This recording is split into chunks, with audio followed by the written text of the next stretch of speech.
10:05.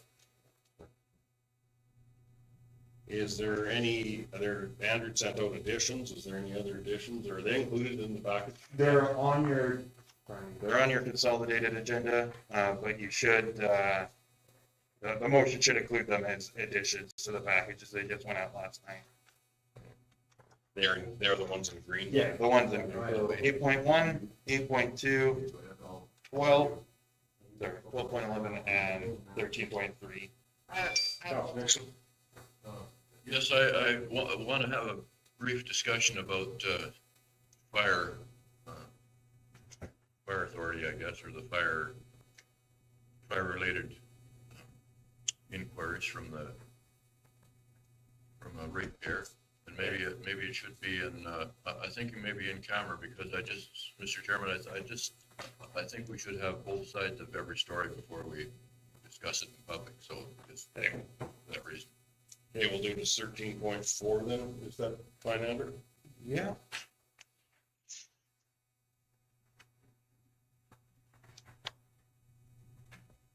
Okay, anything else? Counselor Needs? Just wanted to have a discussion. It came in from RMA about that meeting that's, they're gonna be putting out about connectivity, so it's about rural cell and internet. And I just thought that'd be really good for all of us to attend. It's a free session. It's in the email that the vets forwarded to us. I think it was on Friday. Okay, so that would be would that be under consent agenda items, Andrew, or? Typically with consent agenda items, there's not a lot of discussion there. Maybe just 6.1, council requests for information. Okay.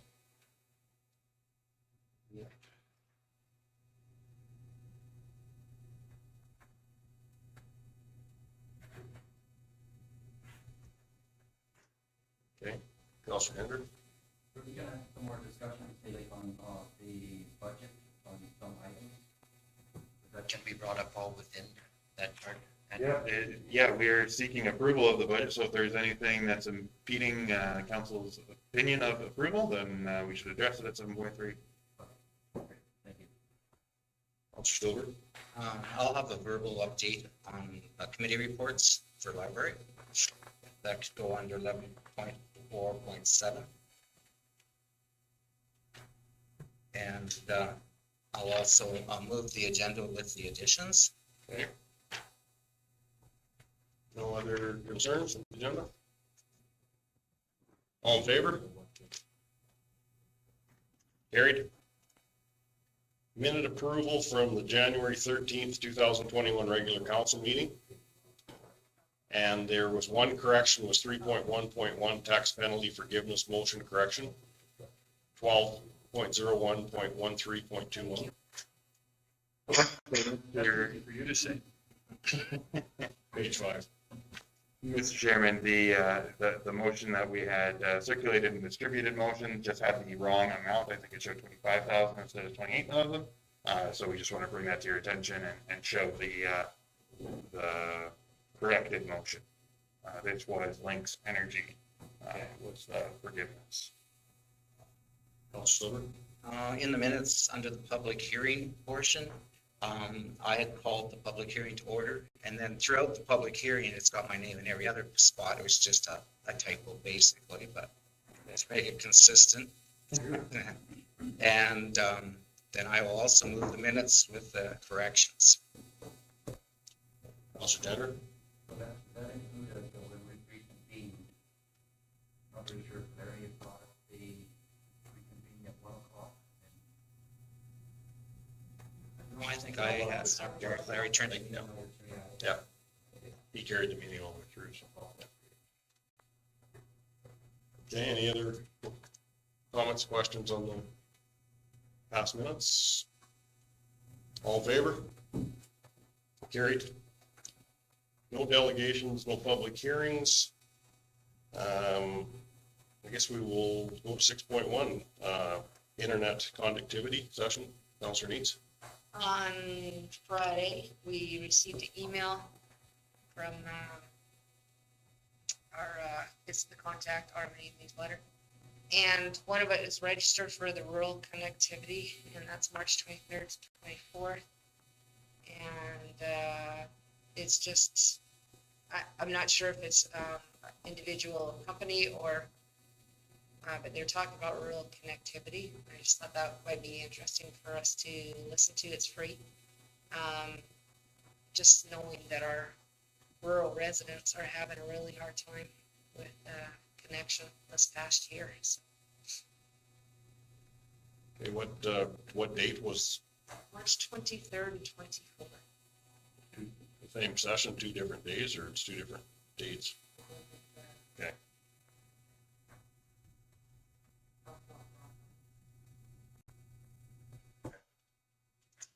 Well, it's probably, like, I guess some of us are fortunate to have good internet service and poor cell service, but yeah, some of us have neither. Some have neither, I guess. When I'm out there going like this. Can I just actually give a quick update to that? There's 2 developments in the county in regard to broadband and mobility. So as you guys know already, Netigo, based out of Hannah, who operates in the county in quite a few areas, was the first recipient of the Universal Broadband Fund. So they have some extensive upgrades planned through the county, which we're quite excited for. They may require or may be looking for some additional lease land from us in Erskine to facilitate some of their facilities they'll need, which we're talking a 10 by 10 shed kind of thing. So when they come forward to us with a proper proposal, we'll bring that forward. But then as well, we have managed to touch base with TELUS and their general manager for the area. They're also seeking universal broadband funding. So we, of course, per the standing motion, provided them with a letter of support, but we've also reached out to that same contact to work with them to identify some of our struggles, particularly our transportation corridors in urban areas, that we can't understand why they used to have service and don't now.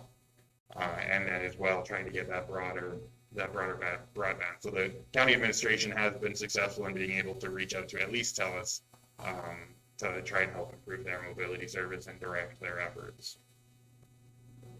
That's good. 'Cause I know I've had residents speak to me about more receptions that are out there. So. Yeah, and I know last time council directed administration on the issue, I was a little pessimistic about how much traction I would be able to get with TELUS. However, I'm more pleased than I thought I would be. So I'm pleasantly surprised that we were able to make contact and have a good key contact now. So.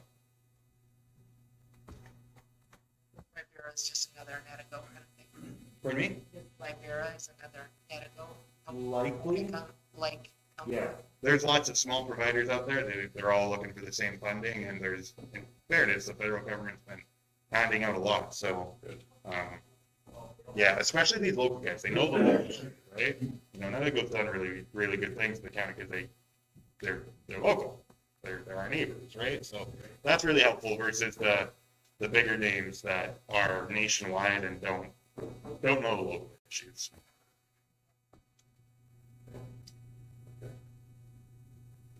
Receive for information. Counselor Gander. Receive for information, all in favor? Carried. So just to clarify, are we going to register for that on the March to, or what are we doing there? Well, I just thought I'd bring it up just to let everyone know because it's free. So I guess we can individually register if we want, right? Say that again. We can individually register if we'd like to. It's a free session, so I'm sure they're virtual, yeah. Okay, so, but I'm just wondering if somebody else from council is going, I won't. But if somebody isn't, Yeah. I mean, Even kind of work on that piece. Yeah, I don't feel. no, I'm just wondering it because Sheree, are you going to go to it is what I'm asking. Yeah.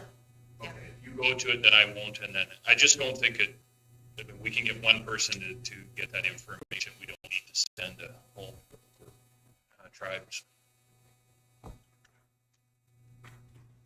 Okay, 7.1, request for decision.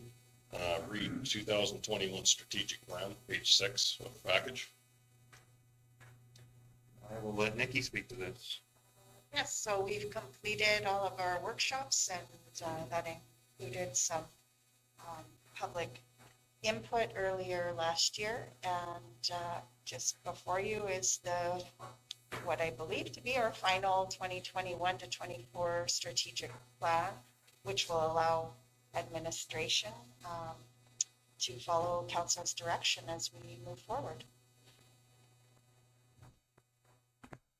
Thank you, Nikki. Thanks. Any questions or concerns after reviewing the final draft? It should have been what we went through the last time. Council Gender? I guess I've got one on page 8 when it says that we've established like $100,000 for the reclamation of this place. I'm just not really sure where those funds are directed towards. Page 8. They're right at the bottom, 2.4. Okay. Yeah.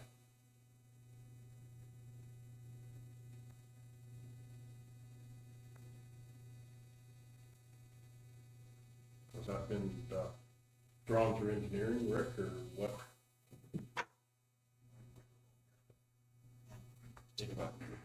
Yeah, that number was a thumbnail for out-of-pocket expenses we figured we might require when it comes to doing final testing, decommissioning of the wells that we have out there, fees for disposing of contaminated material and whatnot. Most of the other work could be just done sort of in-house with equipment and wages out of other budget areas, but that was a thumbnail for out-of-pocket costs, assuming we had to get things remediated correctly and whatnot, which we do. And from contamination, Rick, is it like, I imagine salt shed, but also years and years around the shop? Yeah, there's a couple of hot spots out there from different activities that were repeated in the same spot for a very long time that we need to excavate material out, dispose of correctly at the landfill, and then backfill again, and then continue testing to make sure the area has been cleaned, right? Underground fuel tank?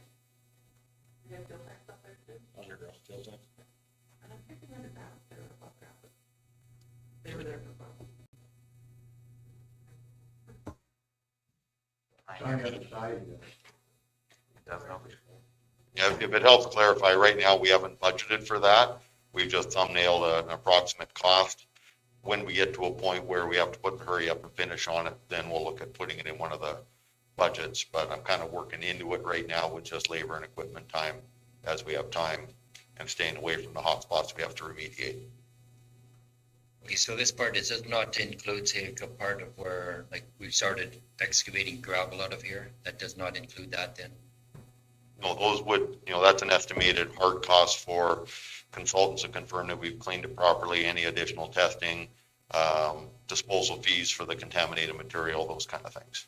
Okay, because I would like to have very much a discussion with all of council when it comes time for, I'll say, reclaiming some of the gravel out of here. I would like to have a very much open discussion on anything that continued in the future.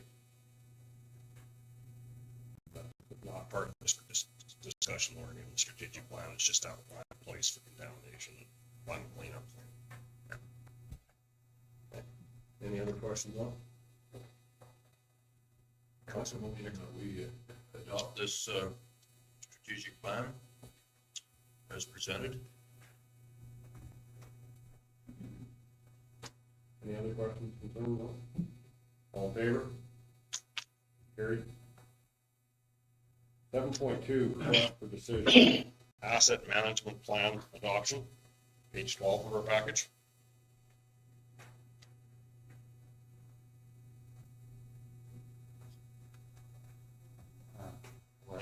It on?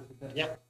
So the asset management plan was presented to you on January 15th for information purposes. No information has changed based on that. The asset management plan helps the county better manage municipal infrastructure assets and make better investment decisions. This also ties into how we've also been looking at our 6-year capital plan when we are doing the budget. This also helps reduce risk that the municipality can provide reliable and affordable services. The full asset management plan is attached and is shown as presented. So Everybody review it. It was only 100 pages, so Exciting. You read, I did go through it. you read it all? I did go through it.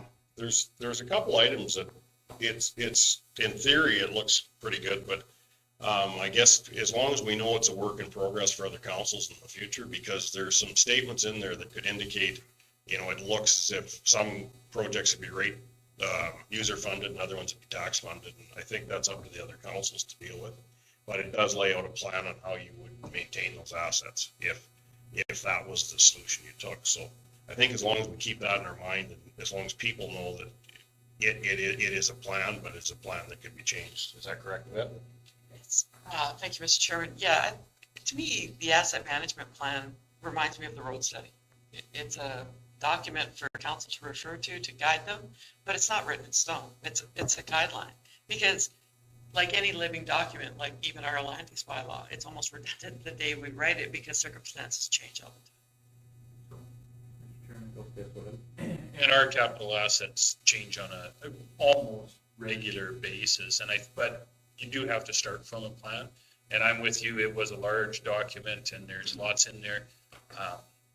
Evaluations sometimes I'm a little bit, but I mean, it is a thumbnail. We could go out and have everything assessed by a professional, but I'm not so sure that would be prudent or cost effective. Sometimes it is, what is that buggy worth? It is rough estimate, and that's what we're gonna work at. If we sell it for more, that it goes up. If we sell it for less, it goes down. It's pretty simple. I'm in favor of it.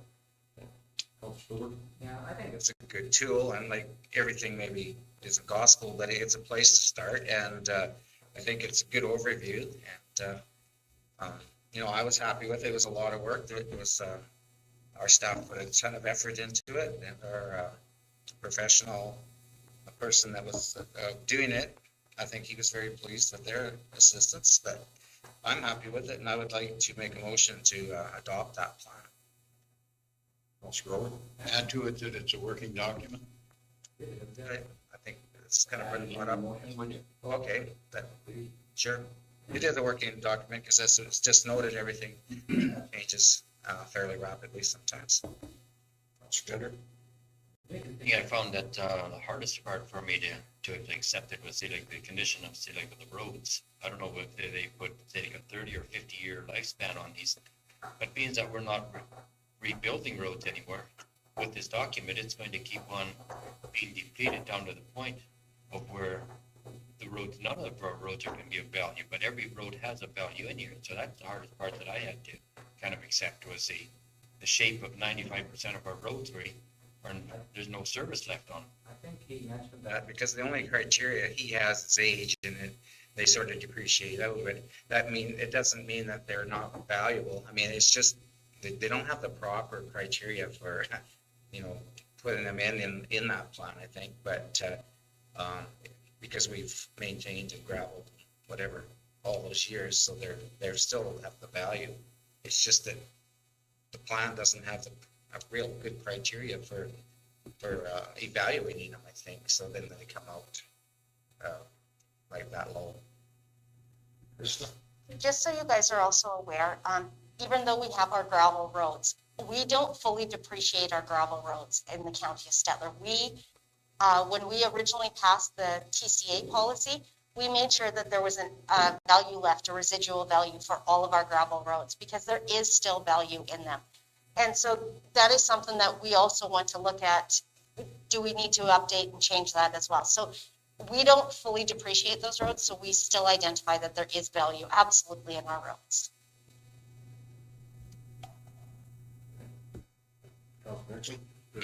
A comment, Mr. Chairman, that we can change this quite quickly if we want to by reducing services, or as the paved roads deteriorate, rip them up and put them back to gravel, and that would solve a lot of our problems right there. So to make this balance, is all I'm saying. So I'm quite in agreement with it. I just found on that part there, it seems like it's more like a liberal approach onto it. Like once it's done, it's done. I would like to say that I'm much more conservative, that we've still got some value left in these, like what Chris was saying, that That's my only point. Thank you. Yes, Rick? If it helps at all, I think what Yvette said about the road study, I mean, these are tool documents. And if what this does is helps guide you to policy and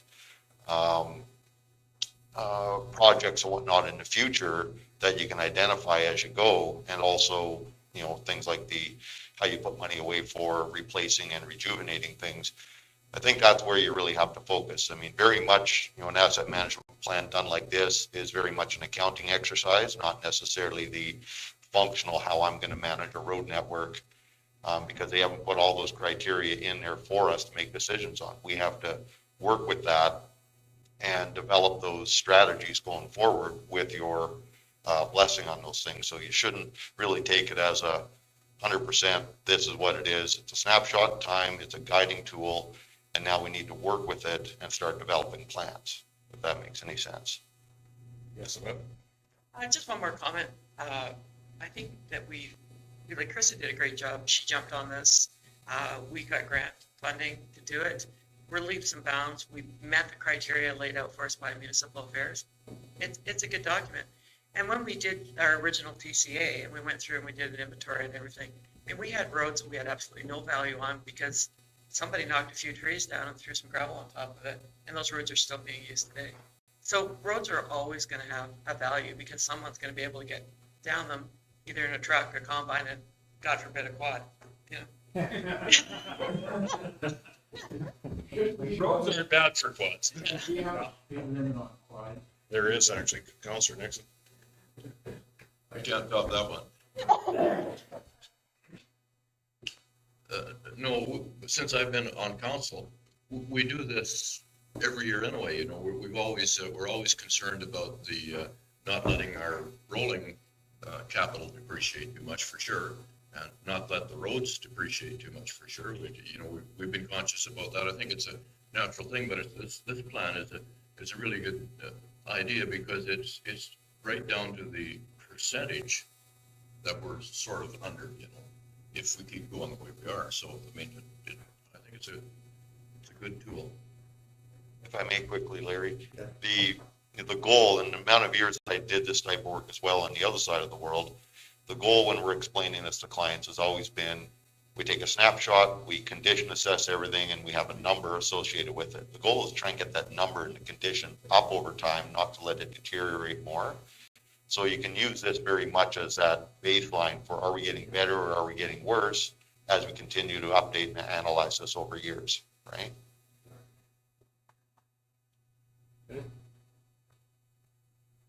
Any other questions or concerns on it? We have a motion on the table.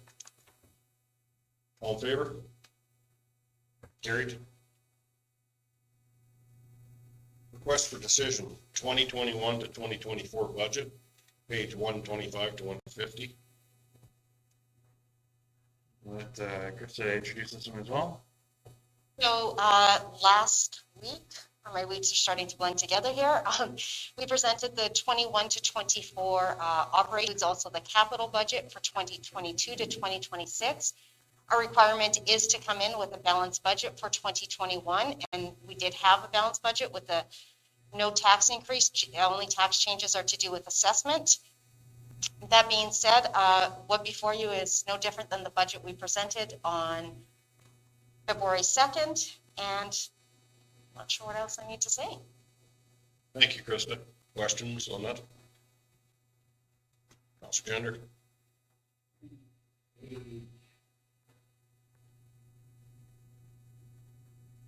Building repairs.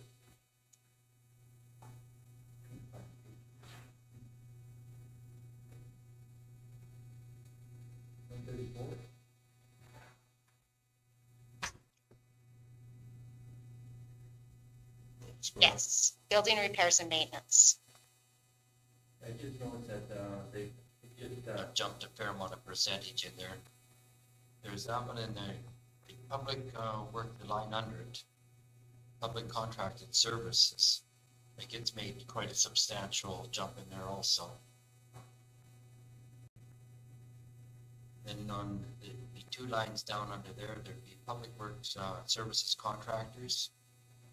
there's quite a variation, say like in the next couple of years. I'm just not really sure if those are connected to, say, the culverts or not.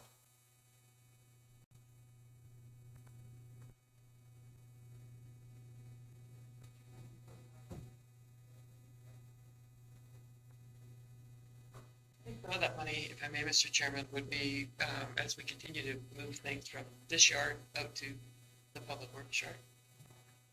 We also have contracts on the public works shop to keep up the infrastructure. The contractors, that's got a lot to do with the gravel program, correct? Rick? No, not necessarily. All the line items that make up the total, I think what you'll find is most of them are project-based. So if you see the building repairs and maintenance jump around, it's because we're planning things within that budget area, say like a rear gate automation, so we can electrify the rear gate, or if we're gonna add some electrical somewhere as we develop the yard or get things ready for the cold storage building to move out there or something like that. So the variations tend to be project-based, I think, rather than just a visual percentage up and down. We always have our baseline things that are contract-based, elevator inspection, crane inspections, overhead door inspections, all that type of stuff, but there'll be a few projects in those areas that wouldn't fit under the capital or the contracted services thing specifically. When you look at the contractors under PW Contracted Services, 2020, 778, and then in 21, 828, I'm thinking that's got to do with our bridge culverts and water lines. No, I'm not sure that's where the water line. It was 778 in 20, and then it's going to 828. That line, the Public Works Services Contractors line, is that the correct one? Yeah. No, I'm just looking at it. We've got, in 2021, shop yard, rear gate automation, baseline environmental testing for new yard, tree removal services. We've got Fen Road also in there, some work on that, as well as moving the old cold storage building to the new yard. And road alone would be 600 and some odd thousand dollars. Yes.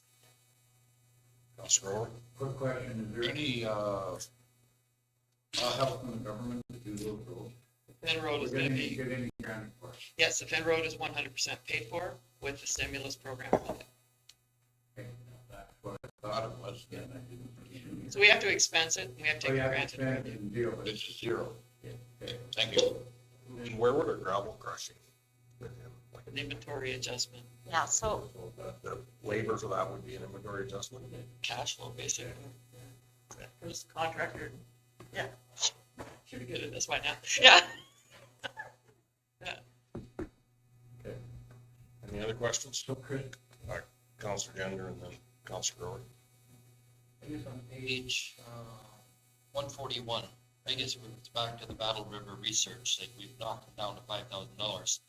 I'm just kind of wondering whether, is that set in stone, or can we still bring it up to the 10? I just look at, okay, we've increased the farming taxes up to that 7.5%.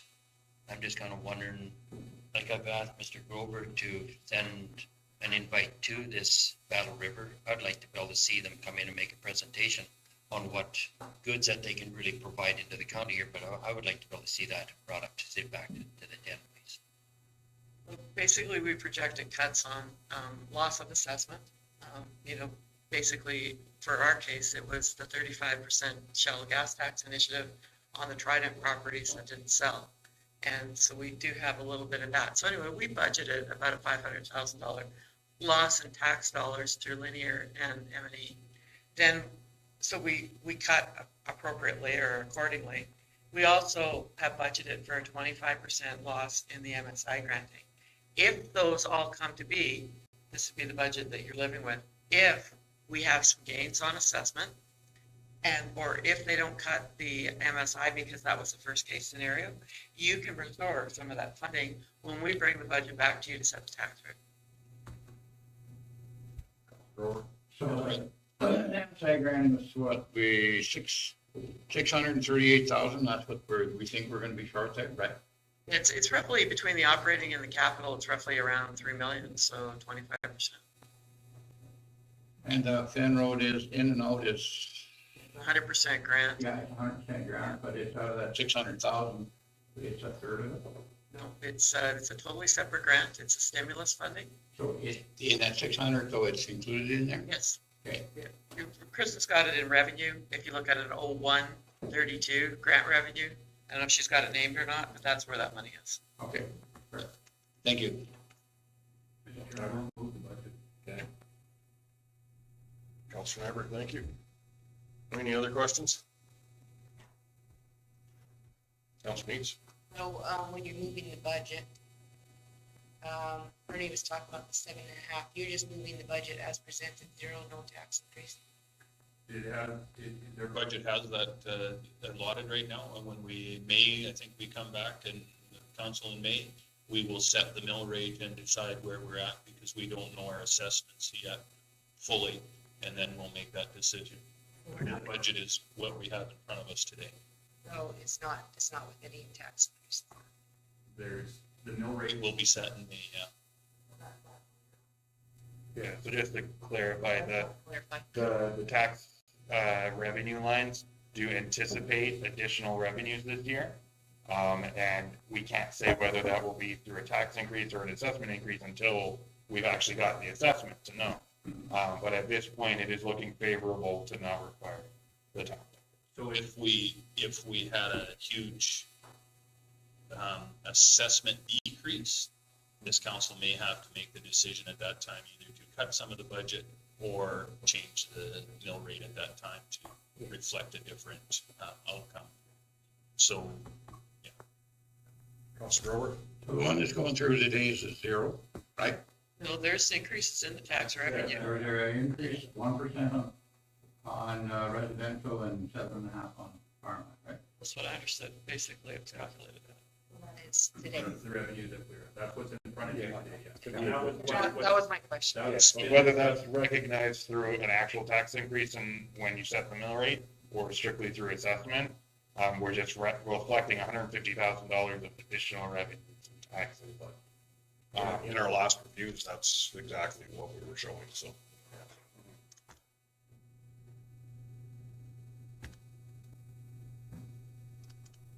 Any other questions behind here? Comments? Any other questions at the table? Motion on the table to approve the budget, all in favor? Opposed? Counselor Grover and Counselor Neitz are opposed. Mr. Chairman, I'd just like to note to our staff this year, I've been on council a number of years, and I would think that this is probably the most difficult budget that we've ever put through. This council sat for 3, maybe 4 days almost, trying to figure this out. We weren't easy on staff by any means, but they rose to the challenge, and I think we put something together that the ratepayers of the county of Steppe can be happy with. Well, the staff absolutely did come forward on this, and then with the workshops we're doing right now also, we're working towards future budgets too, to see what can be afforded or what we feel can be in the next council to make that decision. So thanks to staff. Okay, we are request for decision, tax forgiveness 7.4, page 151 of our package. Yeah, so we'll hand this one straight over to Sharon. You can go ahead. Hello, everyone. We've received a request for a tax penalty forgiveness. The ratepayer would like council to consider the forgiveness of the November penalty and the February penalty. As this particular ratepayer, this is their first year being in our tax roll this year. It's a new development.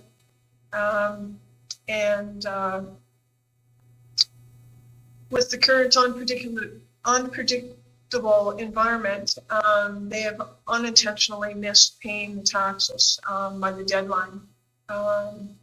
They have paid their initial levy of the 2020 levy. And so the recommendations that I have is the council forgive the November penalty in the amount of $2,239.99 and February penalty of 1970 66 for the total amount of 4,210.65. Through the section 347, the municipal government gives the authority to council to reduce or cancel taxes, providing it considers that equality with all the rest of the repairs. And in October, council had discussed about forgiving businesses and individuals regarding this in the municipality that were feeling the effects of the COVID and the economic downturn. So let council have a. Thank you, Sharon. Councilor Nyberg?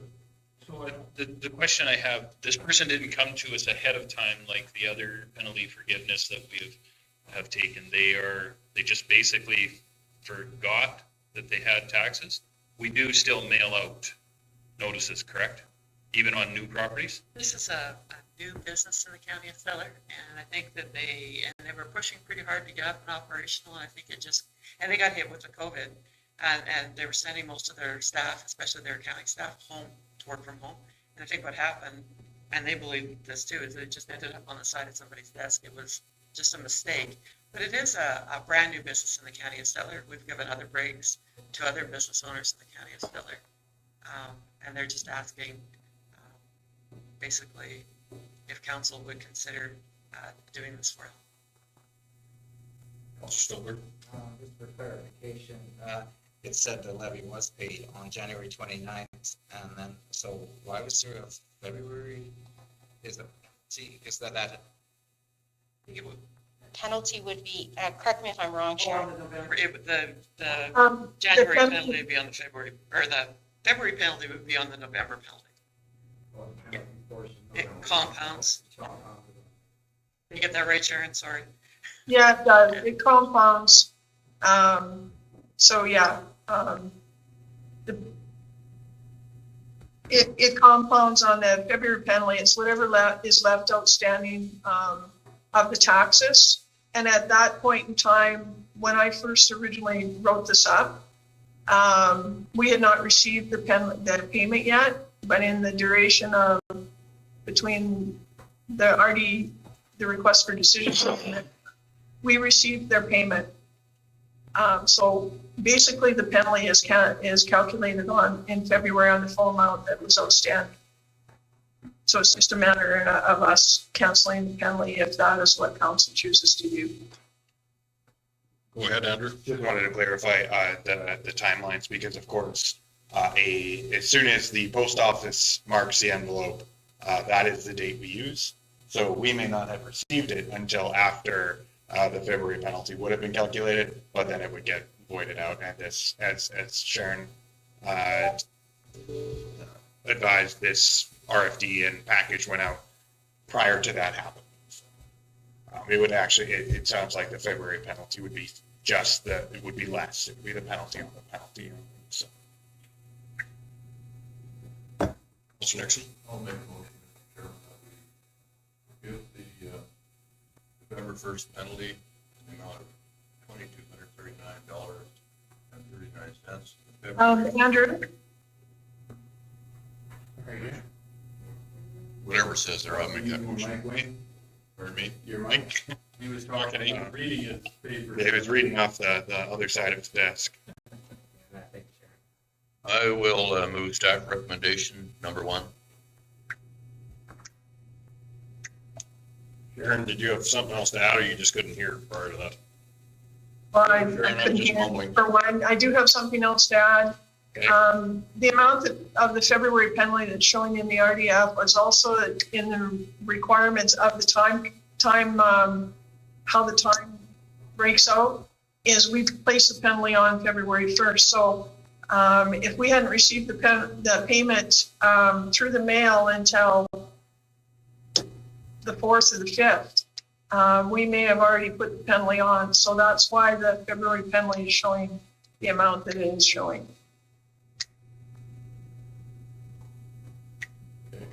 Any other questions?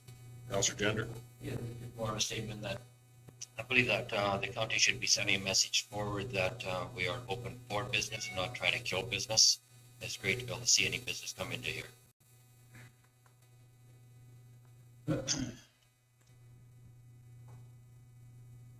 Any other comments? Okay, we have a motion on the table. All in favor? Carried. Opposed? Councilmember. Thank you, Sharon. Thank you. Okay, 7.5, request for decision, re 2021 municipal election, page 152 of our package.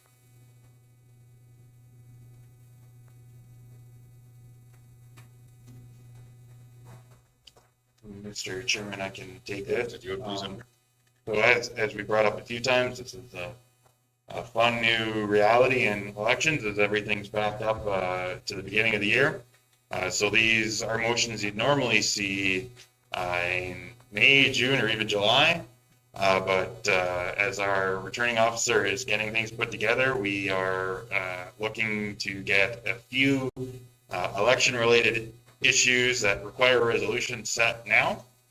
So the first of which being an advance vote. We almost always hold an advance vote. However, it is optional based on the council.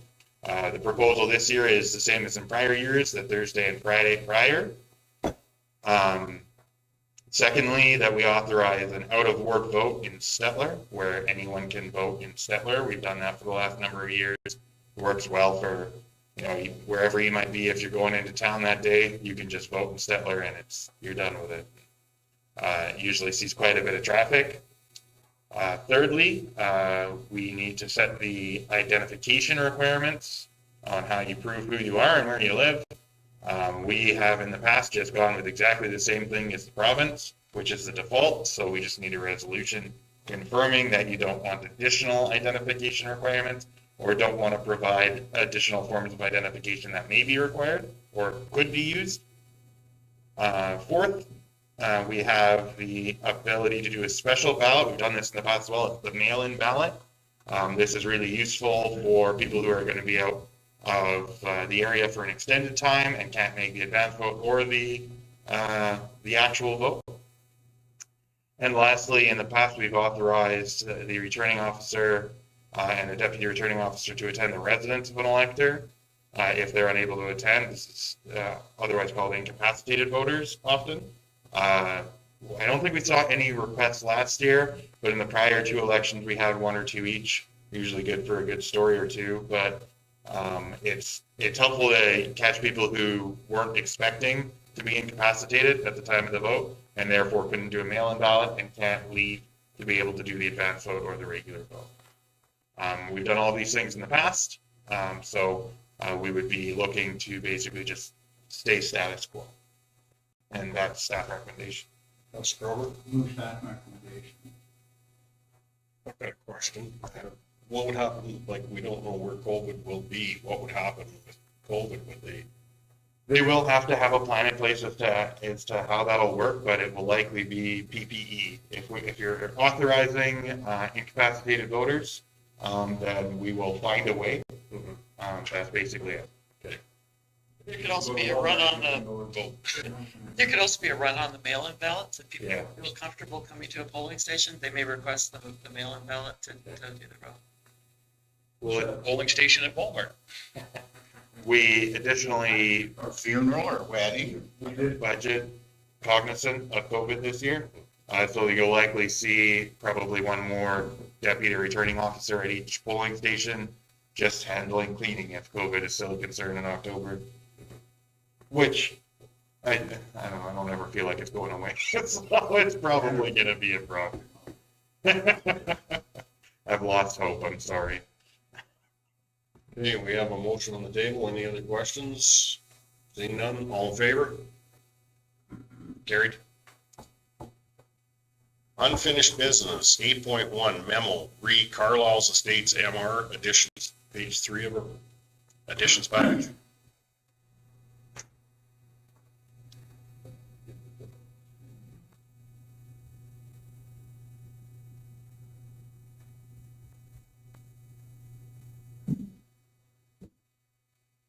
So I'll just introduce this and hand it over to Rick. As reported at the Agricultural Services Board meeting last month, the motion we had last month from council directing administration to enter into agreement with a prospective leasee for this lot failed as a result of the conditions couldn't be met by nature of the MR spaces restrictions.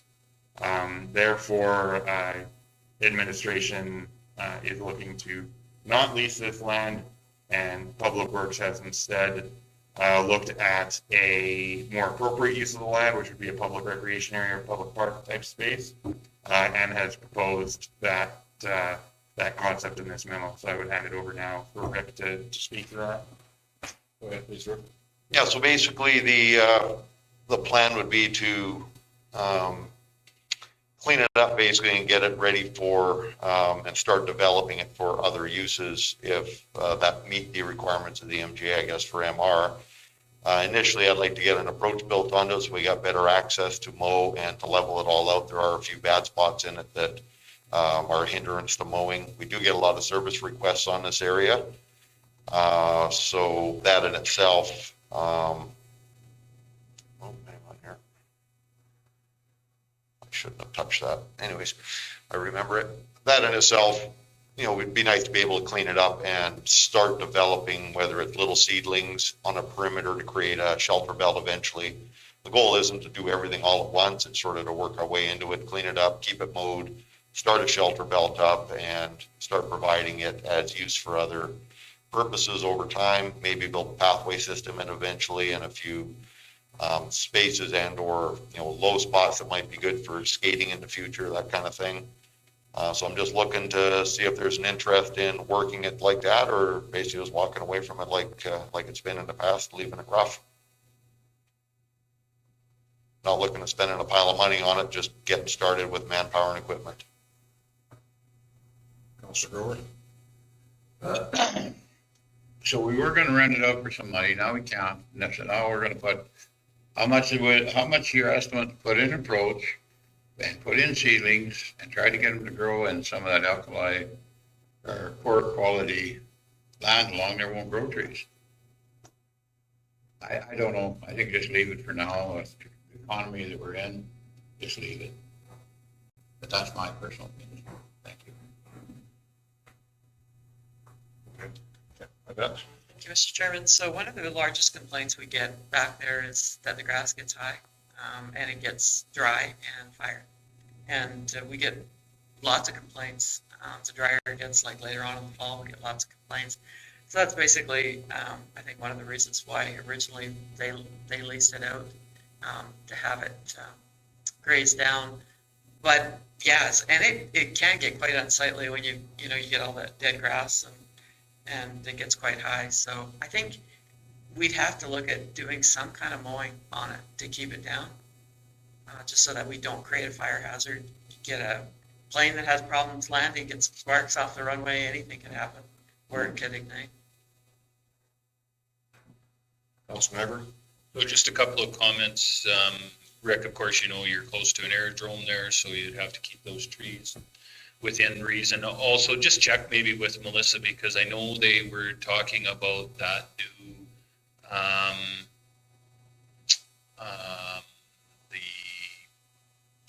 Grant? yeah, but it was to do so they could land without instruments at night landing and et cetera. And I can't remember the name of that. So RNAV system? Yeah, and part of that is the company comes out and does a visual of the airport, and they check where the trees are. And so that is something that would have to be, just check with Melissa, make sure. I don't think there's a problem, but. The goal wasn't to put anything bigger than a house up there, for instance, right? So Well, no, and I'm thinking it should be brush, not even that high. I was thinking hedgerows, right? Yeah, small stuff. I do, however, think an approach is necessary. We've talked a couple of times about this having a possibility as being an emergency access. If something was to happen at the front part of Carlisle Estate, one access does constitute a little bit of emergency management issues. So we had talked about doing something around the backside and then coming down that MR just for an emergency access bit. I know it's awfully rough, but in a case of emergency, sometimes it may be the only way to get in. But that being said, I do think there should be an approach there, and for the few dollars that it's going to cost us, I think that's appropriate, just even to get our lawnmowers in there and mow it. So that's my thoughts on that. Nixon? I think it's a good idea because over the years, we've had lots of complaints and it needs mowing, it's rough and it's fire hazard, several different things. So I think this is the way to tackle it because we have to do one-offs anyway to, if we get a complaint, try to make things right for the ratepayers. So I believe it's a good idea. Would you like a motion for that, Mr. Chairman? Councilor Grover? It'll be $2,000 to put the approach in roughly, and what's gonna be $5,000 probably to mow it for the year. I would think with time in and repairs and counting everything in without putting a tree in there. Just as long as people know what they're voting for. Mr. Chairman, I'd make the motion that we look at a general approach being put in there. I'm not so sure we need to have a parking lot, but whatever makes that substantial enough. And if trees are to be put in there, I think that's something that isn't necessarily done, but if it comes along and there's an opportunity to do it in an economically feasible way, I'm on fair with that. But the approach for sure, just to ease of access for mowing. Is the airport On the south side of that MR, is it mowed? It is actually what ends up happening is the card club usually goes in and has it baled. They take it down with a baler. They try and get it out, and if they don't, they have somebody come in and actually mow it with a rough cut mower. So. Whatever. Yeah, more to that, actually, they had a breakdown last year. We went and gave them a hand with it and helped them rough it all in so that it was knocked down. The proposal, I guess, right now, for you to think about is, we'll get the access set. If that's all right, we'll get in there and do some leveling and whatnot so that we don't have all the quagmire to go through so we can mow it. And then it's just, right now it's just a matter of getting control of it so we can mow it and getting access. We can start there, then I'll do up a less offensive Sharpie plan. Basically bring you back some ideas for future development, and we can even budget at that point if you want for how you want to see it. But if I can get control of it first with a little bit of manpower and fuel and just keep it mowed, and then we'll carry on from there if there's interest, right? And we have, sorry, Mr. Chairman, we have mowed it in the past, right? Well, we went in there once my time here, and that was based on a fire complaint. And the same person called 3 or 4 times, so we just went in there and hacked it down, so.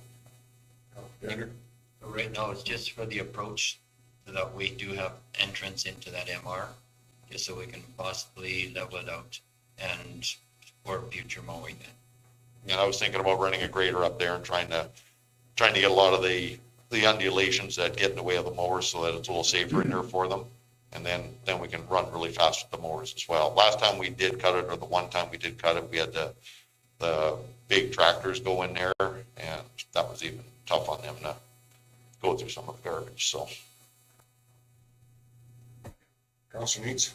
Just a question, so the motion's to look at what needs to be done with an approach and brush for shrubs. And To put the approach in. My motion is to put the approach in, and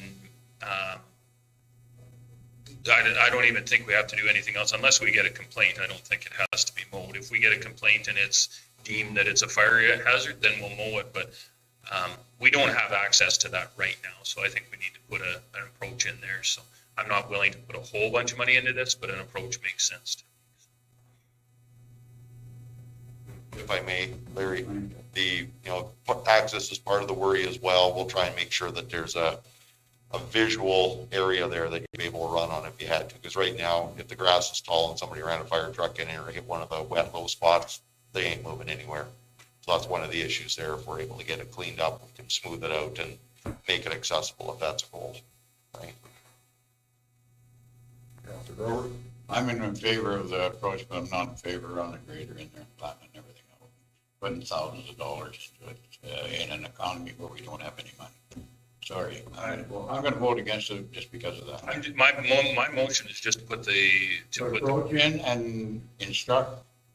I'm gonna, so your motion is to put the approach in and instruct Public Works not to put a grader. my motion is to put the approach in. If they want to, if there's something else that gets done there, that's up to them. I'm not here to tell them what they need to do and don't need to do. If we need an approach there, I'll give them the funds to put the approach in. Okay. So you vote in favor of it. Got a motion on the table. Any other questions? Agree, we need an approach, but you're not voting for it. That makes no sense. All in favor? Opposed? Counselor Grover's opposed. Or for running them graders stuff in there and flattening it down afterwards, no. Sorry.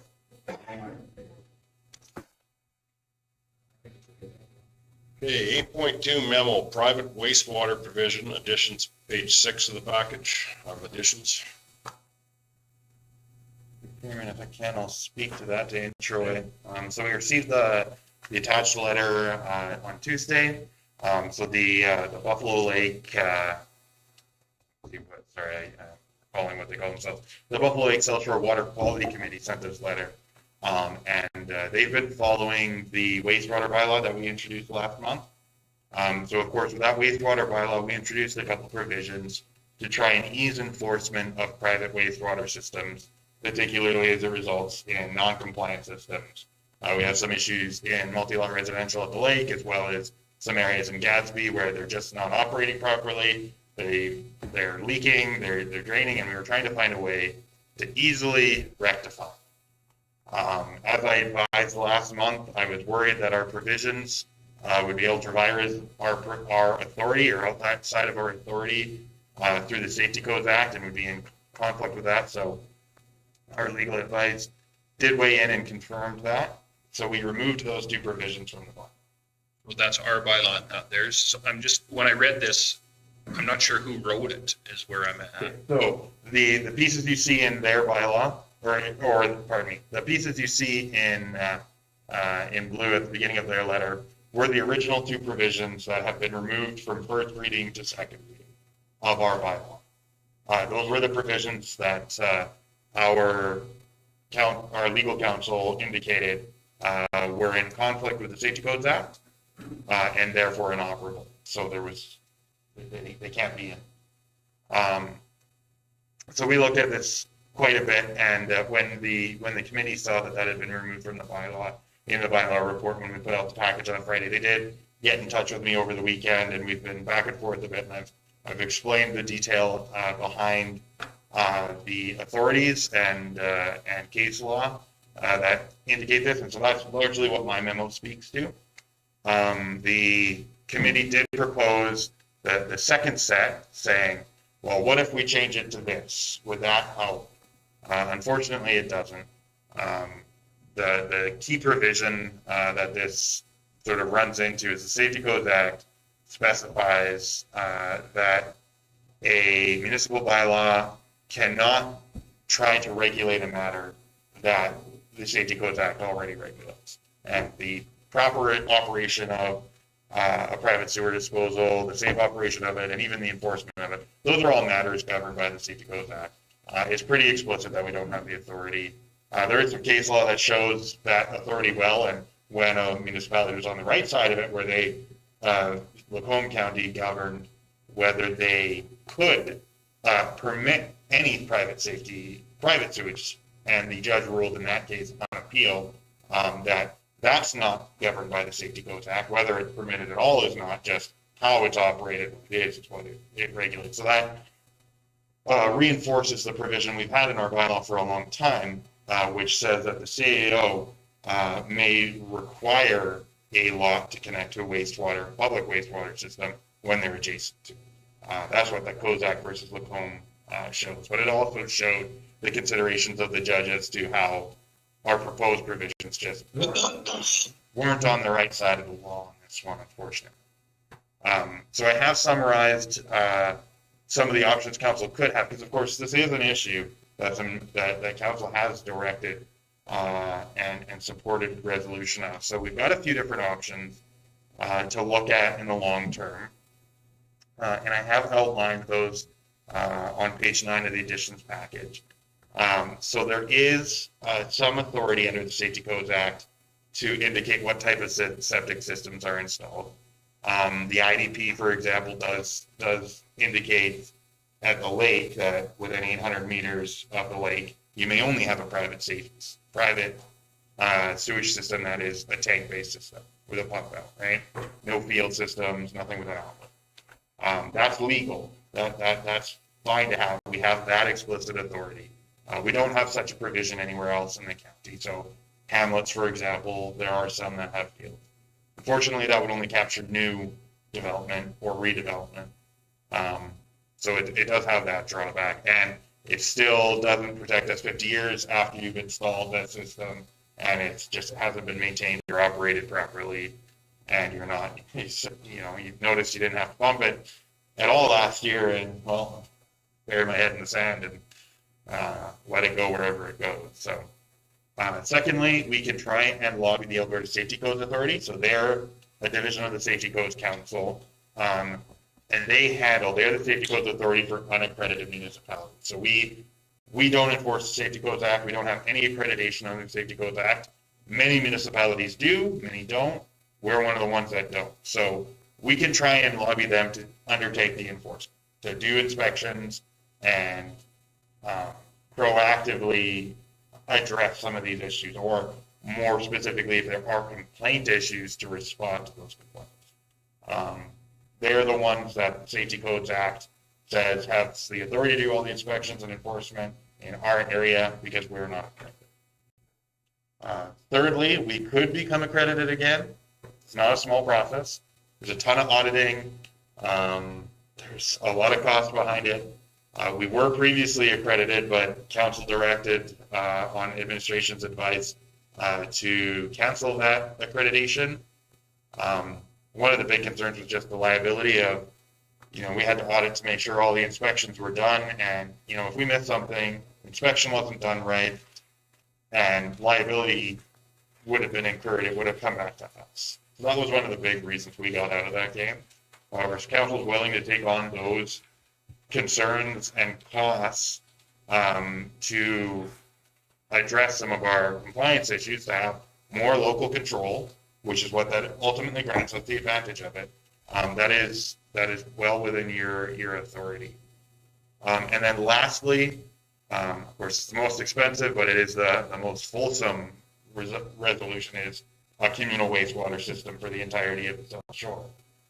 Obviously, we're talking a multi-million-dollar project there. It is in the ESP to work towards that, or draft statutory plans to work towards that. It's not something you can do overnight, but it does give final resolution, because you can make everybody connect to that system, and when they're connected to that system, you can make them connect properly to that system, and you would eliminate any rogue discharge. But that's huge. Neil, what kind of money are we talking? $5 million? 5 to 10 probably? Yeah, 2006, we went to the lake at that time with a proposal for a communal waste system and a lagoon, and it would dump into the Tail Creek. And it was $4.5 million, and they ran from it, so that this would be more than double. So just a couple of questions, Andrew. Who is the Buffalo Lake South Shore Water Quality Committee? Who's it made up of? I don't know the exact corporate structure of them, but they are a local group, and maybe Sheree has a bit more knowledge on this, but they are a group of representatives from both the villages and community associations up there. It's as I understand it, it's a volunteer group, effectively, trying to advise. They're a group with combined concern of the water quality of the South Shore of the Buffalo Lake. So they've banded together to try and collectively lobby respective governments. So my second question is Buffalo or Roshan Sands Village, Somerville. Are they safety code? They are accredited. Them and White Sands are.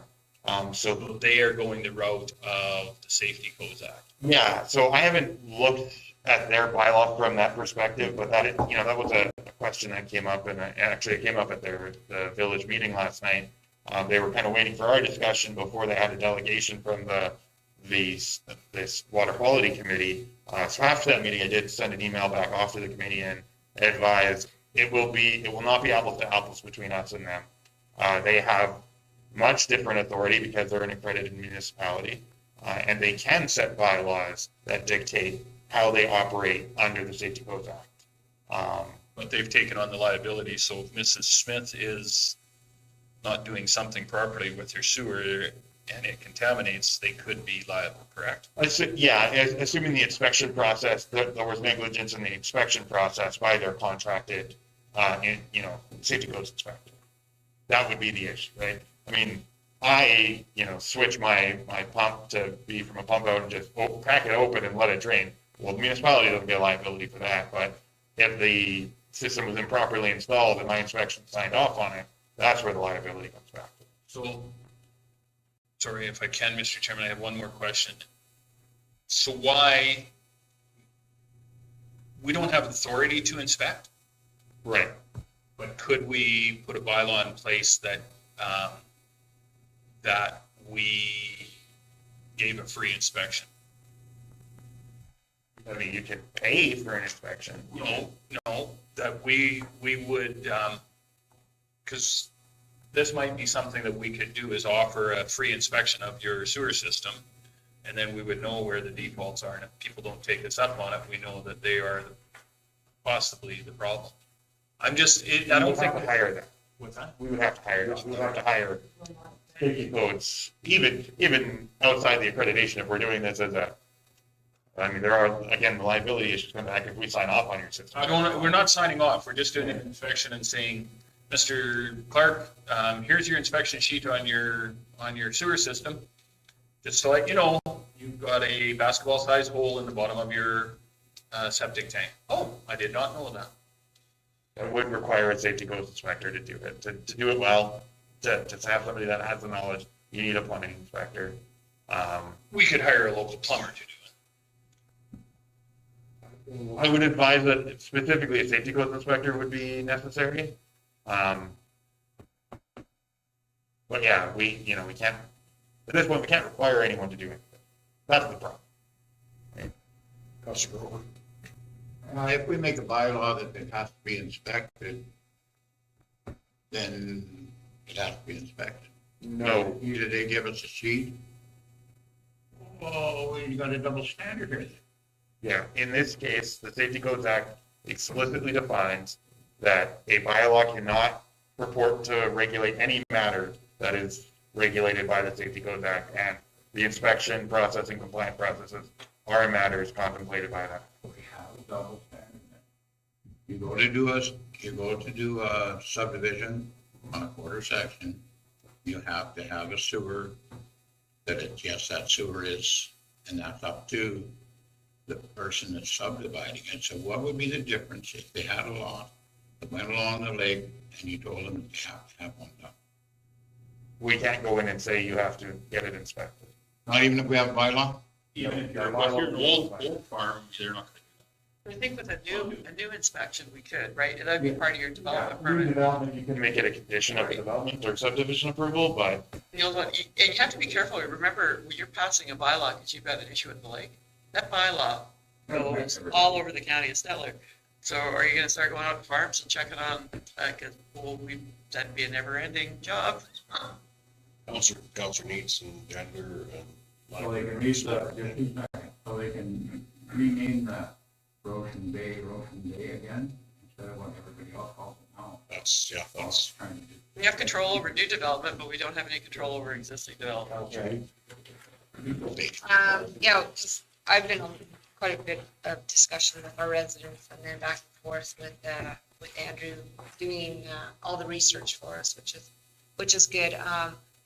I think, well, like you said, we can control the new ones and the renovated ones, but we can't with the other ones. But like Andrew said, we're not going to stop the discussion here. We're going to try and figure out different ways of trying to help keep the human fecal matter out of the lake. And I think we need to involve government too, because the water is not ours, but we do have concern for our residents who do use the lake. So I think we need to take it to our government agencies too, to see what they can do besides the Safety Codes Act, so. Yeah, if I can just quickly respond to that. That's where option 2, I think, is the best one to start with. It doesn't cost us anything more than some letter A. But it's going to the jurisdiction, or the authority having jurisdiction first, which is the appropriate.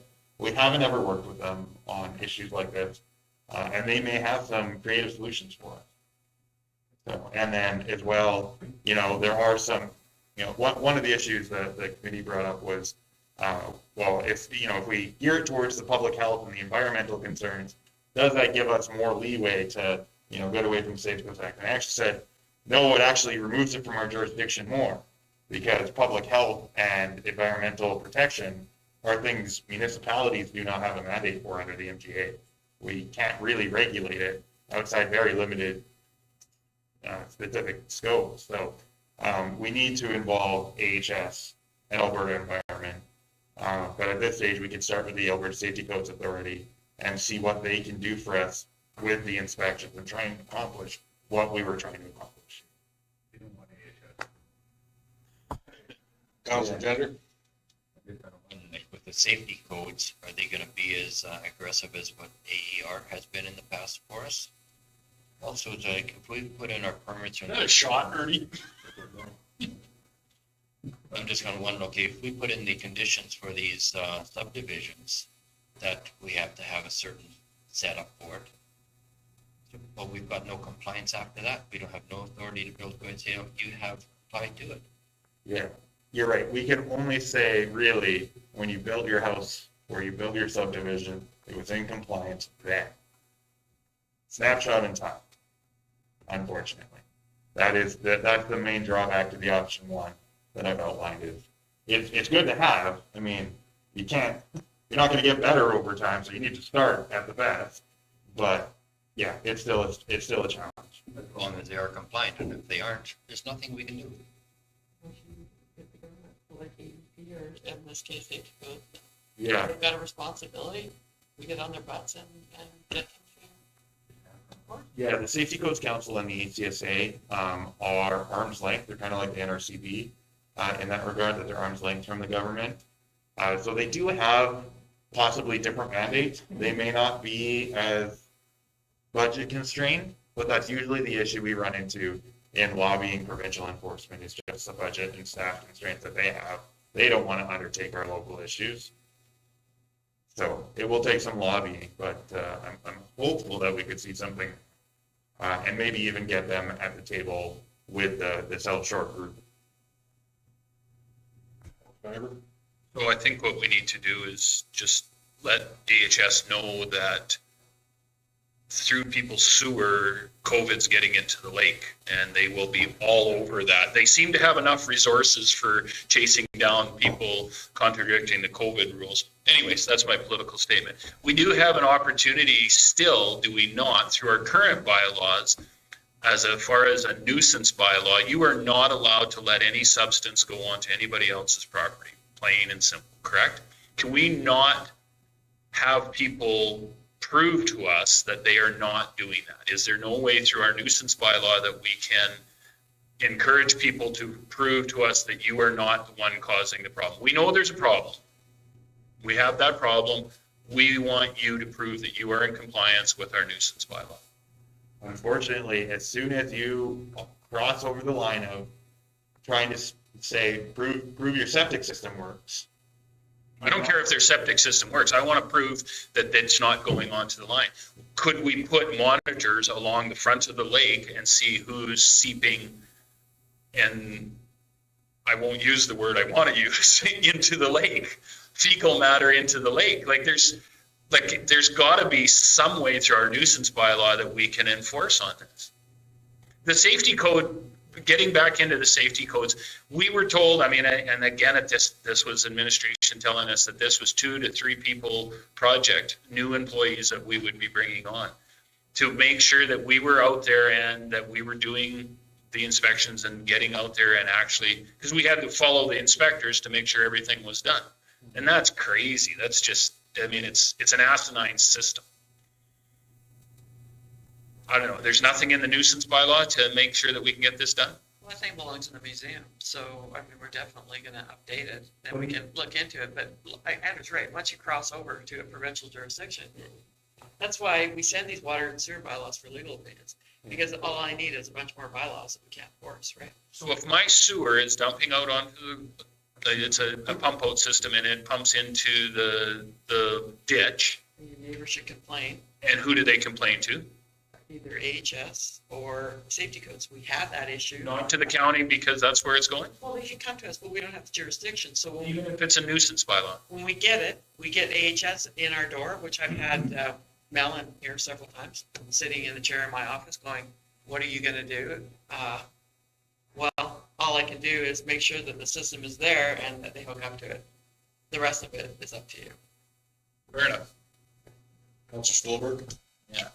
Well, I was just wondering if the Buffalo Lake Water Quality Committee, or anyone for that matter, if they have concerns that they've never ever seen a back truck at certain residences and they suspect that it's just let's see, why couldn't they directly contact some proper authorities within the Safety Act and go through the proper channels with the safety code people? And that's a good point, and that's where I was saying maybe we need to get the ACSA to sit down with both us and that South Shore Water Quality Committee, their boots on the ground that are seeing, and they're doing a lot of work in this regard, and I have to give tip my hat to them. They're a community with a like-minded concern. They came together. And I'm not trying to be the guy that's putting up brick walls for them, and I feel really bad that I look like this bad guy. But they are doing good work here. And so, yeah, if we could get them in touch with the right authorities, they would be a great resource to help direct the ACSA on where issues of concern that are likely to yield productive enforcement results. Shanice? I can also bring this to our Buffalo Lake Management team, the quality of the water, so I can bring that to that meeting too. And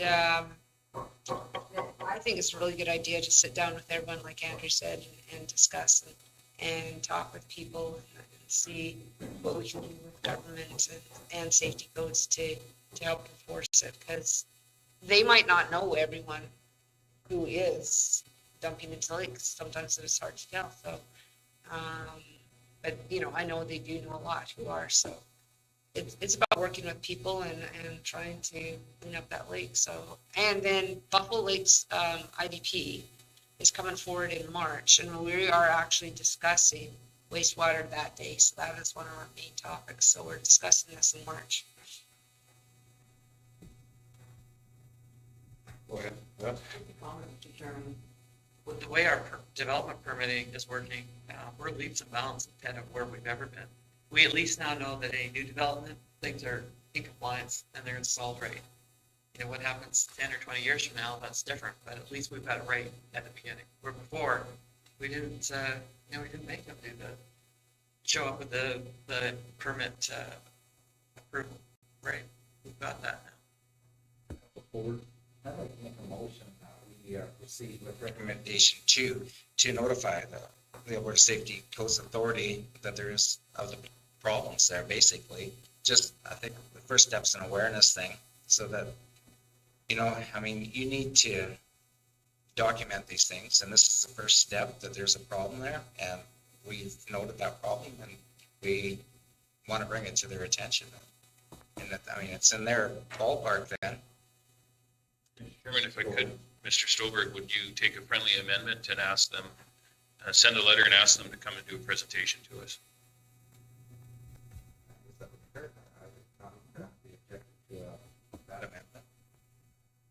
It is friendly? It is. Awesome. You're a friendly guy. Put it on that. You're a liberal. Me neither.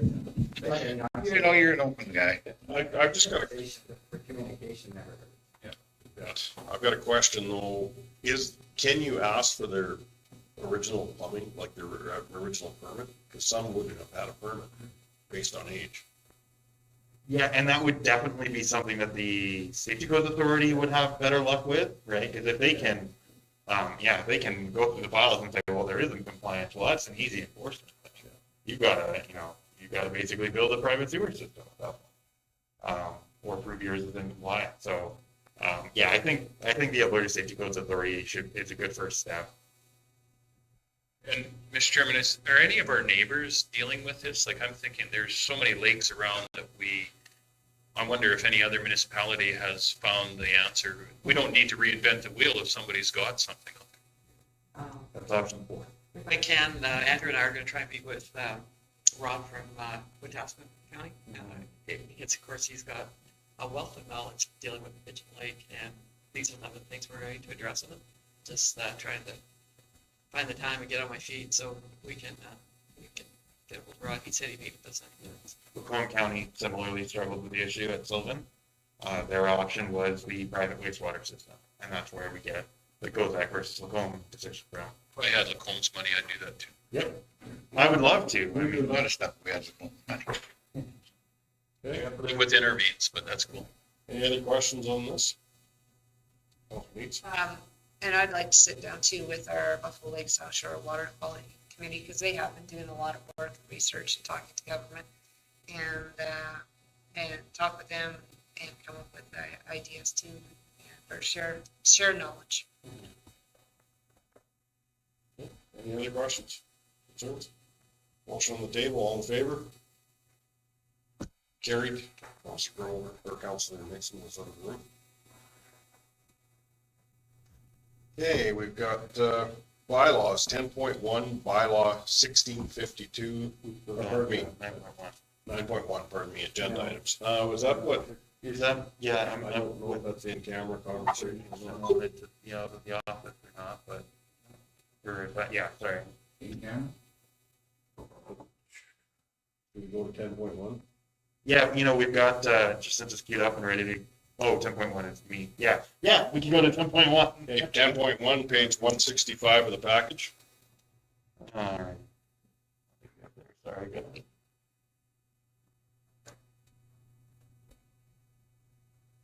$165, you said, Mr. Chairman? Yes. Thank you.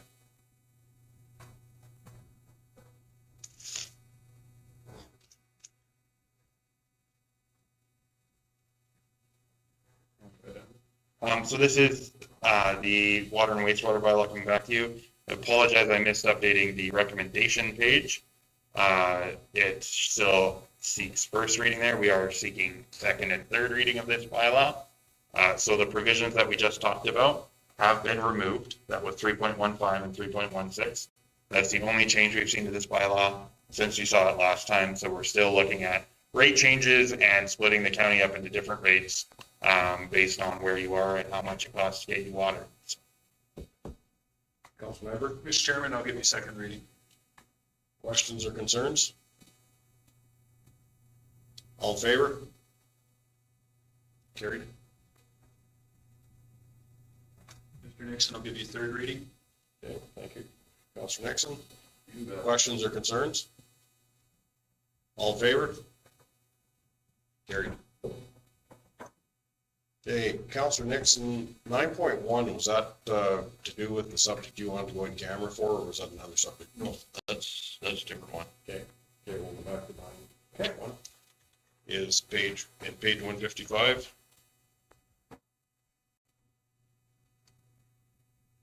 We can intro this quickly.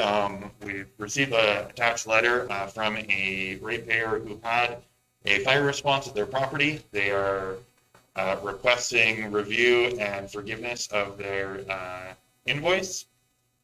The fire department has responded with a report detailing the background of the fire and justifying the response and length of call.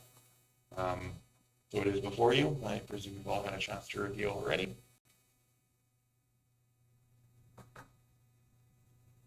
Councilmember? Mr. Chairman, we've had substantial review on this one, and the fact that this individual did not have an original burn permit sticks with me very strongly. So at that point, I would make a motion to deny this request from the individual. I just Yes? requested that motion instead be to uphold the invoice amount. Just to keep it positive and, you Yeah, know, to uphold the, however you want to write it. Yeah. You wordsmith it, but nitpicking. that we uphold the, so, yes. Anybody else have questions or concerns with it? Counselor Gender? This is based on the $2,500. That's correct. Their bill was capped at $2,500 per county bylaw because they weren't assessed to have started the fire as a result of non-compliance with our bylaw. There is some indication based on the reports that there may have been a burn permit that reignited several months later, that there was no burn permit for. But the face of the record didn't show that when we invoiced, and we're not seeking to penalize them as a result of the investigation. Counselor Gender? We just making a note on there, being that Mr. Nyberg has stated there was no burning permit that could have been invoiced for the whole complete invoice for the cost of the fire. Yeah, we can certainly include that in our response. Which as per discussion, with our fire charges, we find that really we are charging a very small amount as it is.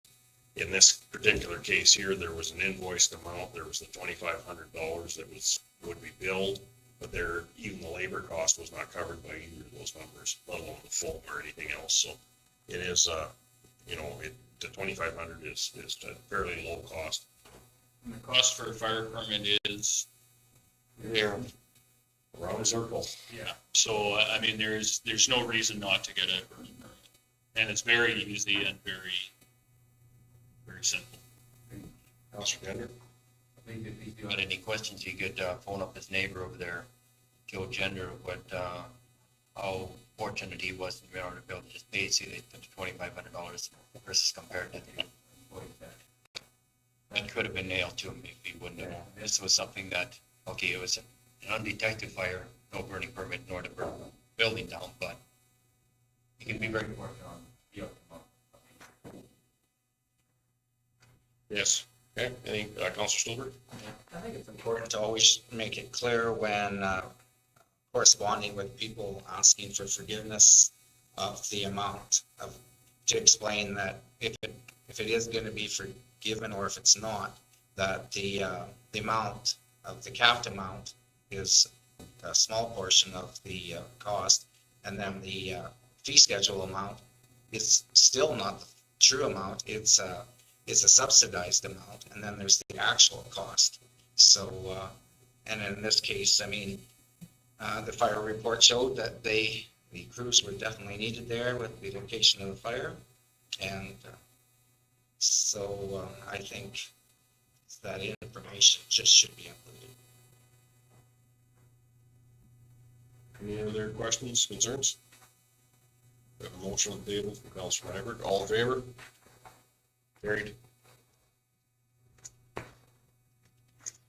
10.2, bylaw 1653.21, amendment, land use bylaw to provide 2 RVs per lot in Buffalo Sands for first reading and set public hearing, page 200 of our packet.